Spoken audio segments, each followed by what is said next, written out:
بناتي الأمارات عاملين ايه؟ يا رب تكونوا بخير. وصفتنا النهاردة بقى من الوصفات اللي تعتبر مطلوبة قوي في رمضان، ومفيش حد بيختلف على حبها، هو الجلاش الحلو. عملنا قبل كده الكنافة مع بعض، والنهاردة هنعمل مع بعض الجلاش الحلو وهنحشيه بأبسط مكونات عندنا، مش هيبقى مكلف خالص. وهنلفه بكذا طريقة.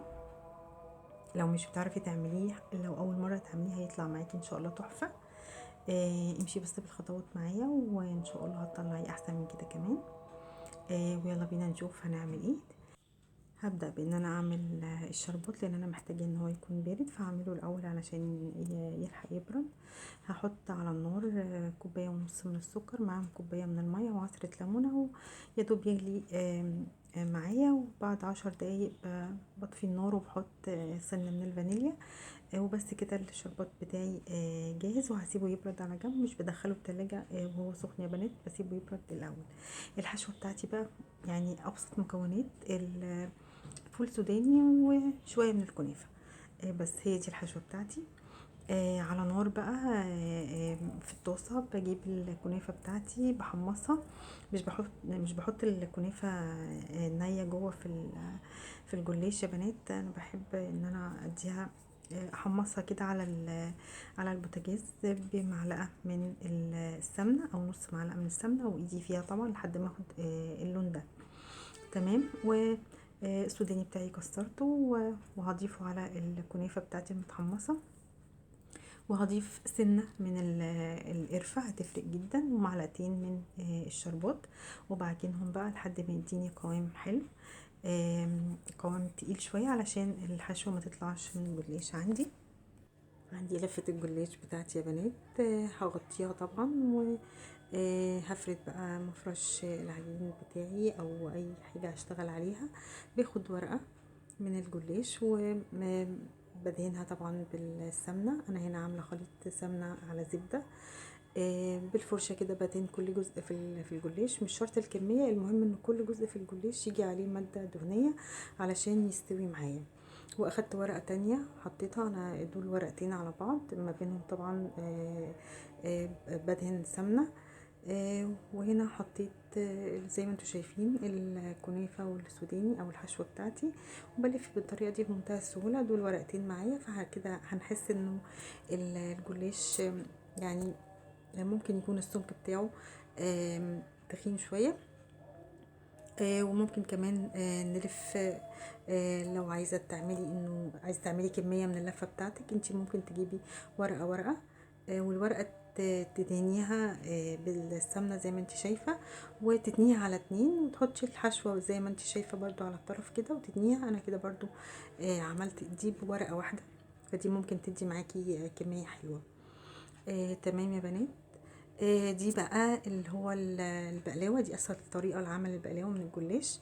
جبت 5 ورقات من الجلاش، فردت بينهم سمنة ولفتهم بالطريقة دي من غير اي حشوة ولا اي حاجة، وهقطعهم زي ما انتم شايفين كده بالتساوي. وهحطهم بقى في الصينيه بتاعه الكب كيك، او ممكن تخبزيهم في اي صينيه عاديه.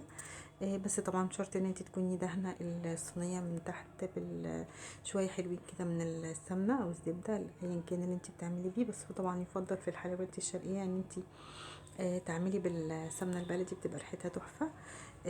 انا رصيتهم بالطريقه دي وحطيت عليهم من فوق برضو دهنتهم بالسمنه. ودي طريقة تانية لللف الجلاش، برضو ده برضو من غير حشو اصلا يا بنات. هلفه على اي حاجة عندي، عصاية الشيش طاووق، اي حاجة موجودة عندك تلف فيها وبتنيها كده بالطريقة دي زي ما انت شايفة كده. هتدي معاكي برضو شكل حلو، وطلعت معايا بالشكل ده زي ما انتوا شايفين. ودول اللي انا عملتهم فيهم المحشيين وفيهم اللي لا عادي. لما بيتسقى بالشربات اصلا والقرمشه بتاعته بيبقى طعمه حلو جدا، وريحه السمنه فيه بتبقى يعني بتاكلي حاجه حلوه. فبتقطعيه طبعا، لازم نقطعه قبل ما ندخله الفرن. الجلاش لازم يتقطع قبل ما يدخل الفرن. وطبعا تكوني دهنه الصينيه بتاعتك بالسمنه كويس قوي علشان ياخد معاكي لون حلو من تحت ومن فوق. زي ما انتوا شايفين كده بتقطعيه واحده واحده علشان الحشوه ما تطلعش منه. انا كده قطعته وبدهنه طبعا شويه السمنه الباقيين عندي دهنتهم من على الوش علشان خاطر يديني لون حلو. وطبعا الفرن بتاعي شغال وتحت بس يا بنات، وبحطه على الشبكه بياخد معايا ربع ساعه بالكتير قوي حسب طبعا الفرن بتاعك لحد ما يديني اللون اللي انتوا شايفينه ده. وبنزل عليه طبعا بالشربات الساقع. ويا ريت يا ريت يا بنت ما نسيبوش في الشربات كده، لا انا يا ريت تحطه في مصفى، يعني بعد ما تسقوه بالشربات تسيبوه يعني 5 دقايق وبعدين طلعوه في مصفى. لو سبته في الشربات مدة طويلة هيطرى مني وهيبقى طعمه مش حلو، لكن لو صفيته هيبقى محتفظ بالقرمشة بتاعته. دول بقى اللي انا سويتهم في القوالب بتاعه الكب كيك او صينيه الكب كيك. طلعتهم باللون التحفه ده وزينتهم بصوص شوكولاته ورشيت عليهم بس شويه من الفول السوداني او عندك بندق عايزه تزينيهم بكراميل. بجد كان طعمهم تحفه جدا اكتر من الجلاش المحشي يعني. فدي برضو طريقه موفره انه ممكن تعملي جلاش كده يعني من غير حشو اصلا، وتسقيه بالشربات وتزينيه باي حاجه من فوق كده هيبقى تحفه قوي وحاجه حلوه عاملاها في البيت ونظيفه وموفره بجد الموضوع مفيش اسهل ولا ابسط من كده.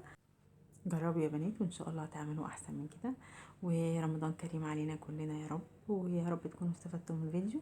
ولو استفدتوا من الفيديو حطوا لايك واشتركوا في القناه واشوفكم في فيديو جديد ان شاء الله.